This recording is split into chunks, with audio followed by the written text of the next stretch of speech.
Hello everyone. प्रातःकालीन 6 बजे की बस पकड़ के हम लोग निकल जाते हैं श्री बद्रीनाथ के लिए। आगे पहुंचकर पता चलता है कि लैंडस्लाइडिंग की वजह से जाम लगा हुआ है। 1 घंटे की जद्दोजहद के बाद फाइनली ये खाते हुए हमारी गड्डी थोड़ा आगे खिसकती है। जैसे जैसे हम आगे बढ़ते हैं मुझे इस बात का अनुभव हो जाता है कि पहाड़ी इलाके में आपकी गाड़ी आगे खिसके या ना खिसके, यहाँ की धरती माँ नाराज होकर जरूर खिसक जाती हैं। लेकिन डर के आगे जीत है, ये सोच के बिना माउंटेन ड्यू पिए हुए हम लोग प्राकृतिक का नज़ारा लेते हैं और अपनी जीत का बेसब्री से इंतजार करते हैं।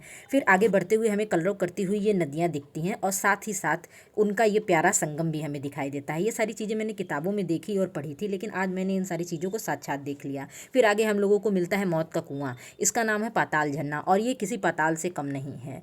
जैसे जैसे हम लोग आगे बढ़ते हैं बस हमारी जान निकल के हलक में नहीं आती है। रास्ता इतना पतला था कि सिंगल बस सिर्फ आगे जा सकती थी, डबल तो आप क्रॉस नहीं कर सकते थे। फिर गोल गोल घूमते हुए हम लोग अपने मंजिल की तरफ आगे बढ़ जाते हैं। दिलो दिमाग से आवाज़ आती है कि वापस हो लें। फिर अचानक से किसी का आशियाना उजड़ा हुआ दिखता है। मन करता है कि मुझे वापस अपने घर जाना है। फिर मैं ये सोचती हूँ कि 10 घंटे का रास्ता तय कर अगर हम लोग आगे बढ़ गए हैं, 2 घंटे बाद हमें अपनी मंजिल पे पहुँचना है और वापस जाएंगे फिर 10 घंटे लगेगा, तो इससे बेटर है कि 2 घंटे का रास्ता ही तय कर लें।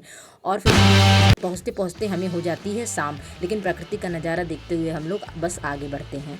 और उसके बाद फाइनली ड्राइवर भैया अपनी स्पीड थोड़ी तेज़ करते हैं और रात में 8 बजे के आसपास हमें पहुंचा देते हैं अपने आशियाने पे। फिर हम लोग होटल लेके मंदिर की तरफ निकल जाते हैं, क्योंकि मंदिर 9:30 बजे के आसपास बंद होता है, ऐसा होटल वाले भैया ने बताया था। उसके बाद हम आगे बढ़ते हैं और आगे बढ़ के फाइनली हम लोग प्रसाद वगैरह लेके लग जाते हैं श्री हरि बद्रीनाथ के दर्शन करने के लिए लाइन में। इतनी लंबी लाइन के बाद एक एक करके लोग आगे खिसकते हैं और फाइनली एक एक करके हमें श्री बद्रीनाथ जी के दर्शन हो जाते हैं।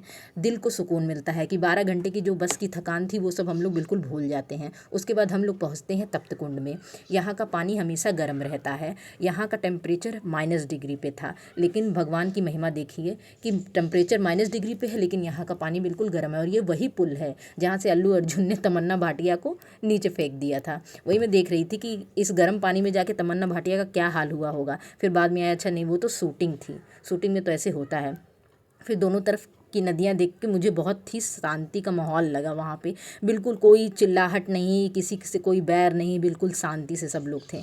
वापस आते वक्त लाइट चली गई, होटल आके हम लोग सो जाते हैं और अर्ली मॉर्निंग 3:30 बजे की बस पकड़ लेते हैं और 4 बजे हम लोग हरिद्वार के लिए निकल जाते हैं। अब मेरा नेक्स्ट ब्लॉग होगा हरिद्वार का।